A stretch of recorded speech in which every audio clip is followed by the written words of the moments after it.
Tara na, simulan na natin tong podcast na to. At ang podcast na to ay tatawagin nating nautal pa nga. The Trentahin Podcast.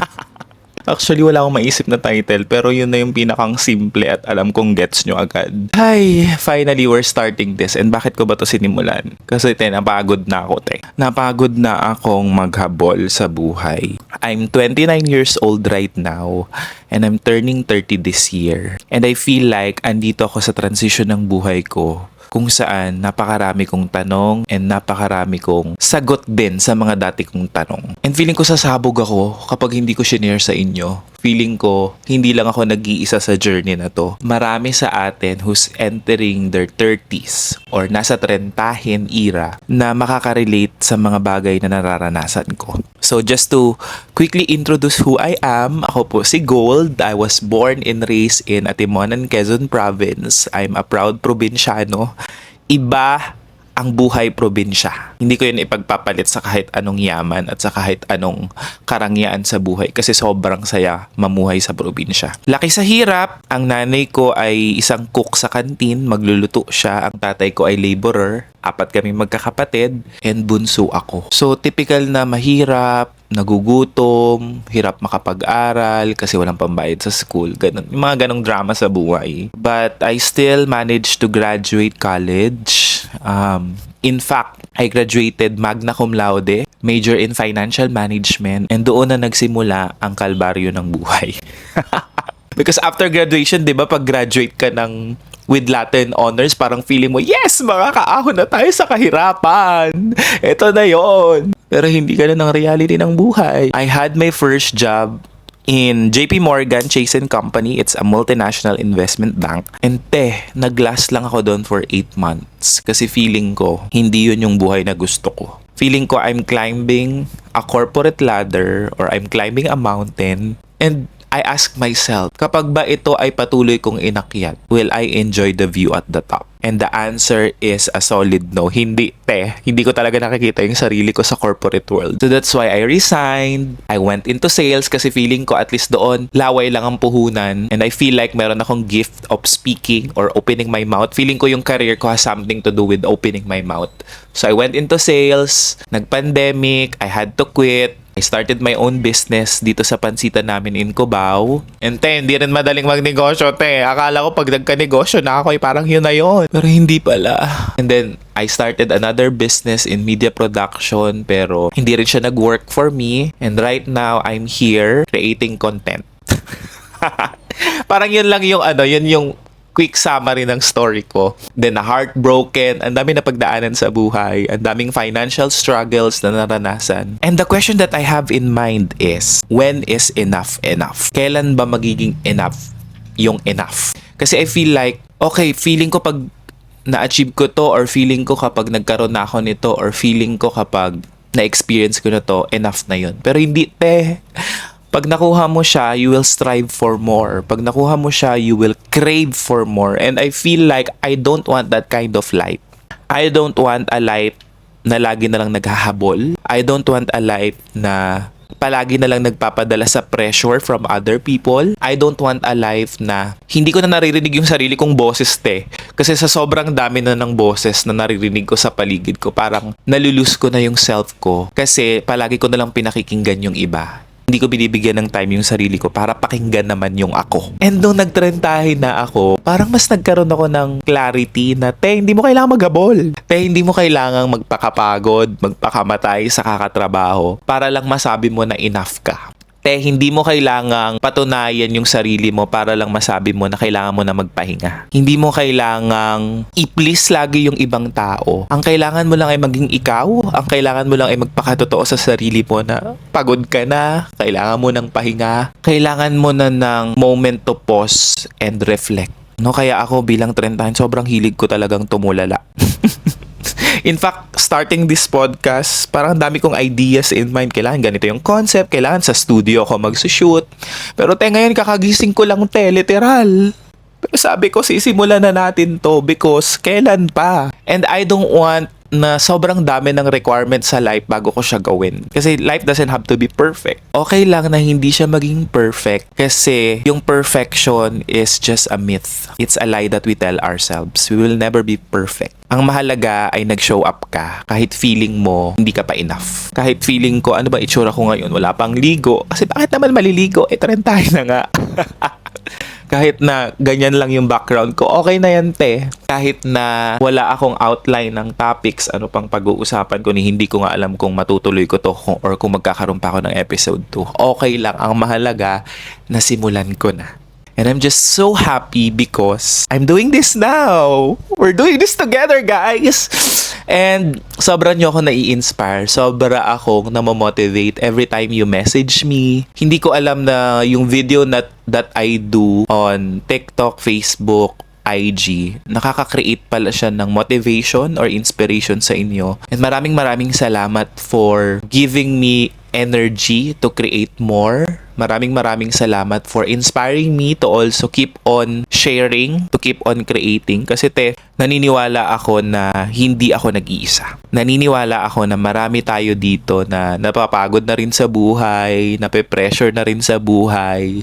At ang gusto lang natin ay katahimikan at kapayapaan. In fact, meron akong 3 intention para sa lahat ng mga trentahin. I call this KKK. I want every trentahin to have number 1, kagandahan. So when I say kagandahan, it means working on our self-image. Kasi naniniwala ako that when you start looking yourself that you are beautiful, you are enough, you matter, you are loved, deserve mong mahalin ka, yung paningin sa'yo ng ibang tao, nagbabago din.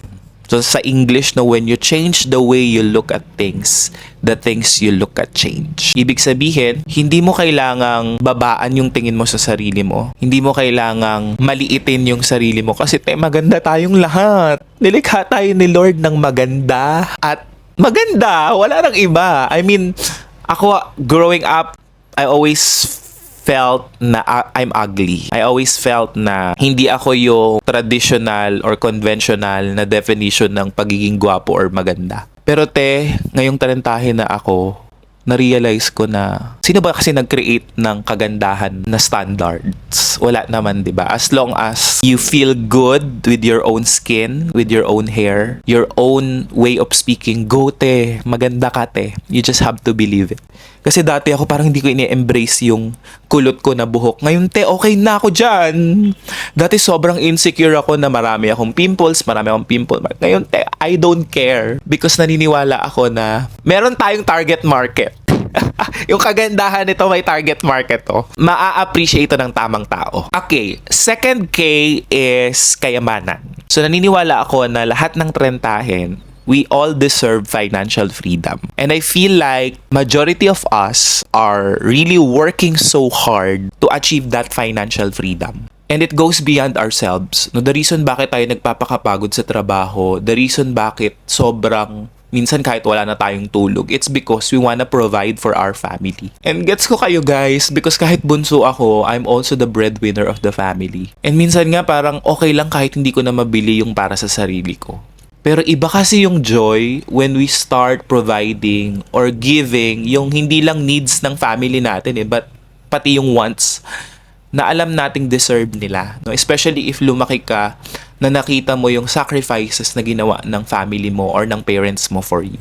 So yun, I wanna empower people na deserve natin na yumaman. Deserve natin na umangat sa buhay financially because naniniwala ako mabuti kang tao. At naniniwala ako na papayamanin ka ni Lord kasi nasa puso mo ang makapagbigay at makatulong sa pamilya mo. I always believe that charity begins at home. And yan yung paniniwala ko. This year, and right now that I am at Rentahin, ang focus ko talaga ay ang pamilya ko. Because guys, ako ang number 1 worry that I have is my aging parents. No, my inay is turning 60 next year and yung tatay ko nasa 70 plus na siya. And I feel like I'm running out of time when it comes to mapaprovide ko pa ba yung best life for them? Mabibigay ko pa ba yung buhay na hindi nila naranasan nung bata sila? Kasi ako, kahit papano na-heal ko na yung inner child ko. Nabigay ko na yung mga hindi ko nabigay sa sarili ko nung bata ako. And I feel like, dapat sila naman. Dapat ma-provide ko rin yung